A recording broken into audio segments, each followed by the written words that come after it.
السلام علیکم ورحمۃ اللہ وبرکاتہ۔ معزز حاضرین، آج ہم ایک نہایت اہم اور حساس موضوع پر گفتگو کرنے جا رہے ہیں، جس کا تعلق نہ صرف مسلمانوں کے دینی تشخص سے ہے بلکہ ہمارے آئینی حقوق سے بھی ہے۔ جیسا کہ حالیہ خبروں میں آیا ہے، آل انڈیا مسلم پرسنل لا بورڈ نے یکساں سول کوڈ یعنی کہ یونیفارم سول کوڈ اور وقف ترمیمی قانون کے خلاف ملک گیر تحریک شروع کرنے کا اعلان کیا ہے۔ محترم سامعین، سب سے پہلے یہ سمجھنا ضروری ہے کہ مسلم پرسنل لا کیا ہے۔ مسلم پرسنل لا وہ قوانین ہیں جو مسلمانوں کی شادی، طلاق، وراثت، وصیت اور خاندانی معاملات کو قرآن و سنت کی روشنی میں منظم کرتے ہیں۔ یہ صرف قانونی مسئلہ نہیں بلکہ مسلمانوں کے مذہبی عقیدے اور دینی شناخت کا حصہ ہے۔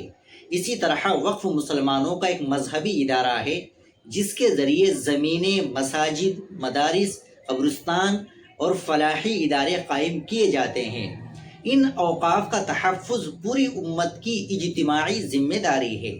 ناظرین، مسلم پرسنل لا بورڈ کا کہنا ہے کہ یکساں سول کوڈ نافذ کرنے سے مذہبی آزادی متاثر ہو سکتی ہے، کیونکہ ہندوستان کا آئین ہر شہری کو اپنے مذہب پر عمل کرنے کی آزادی دیتا ہے۔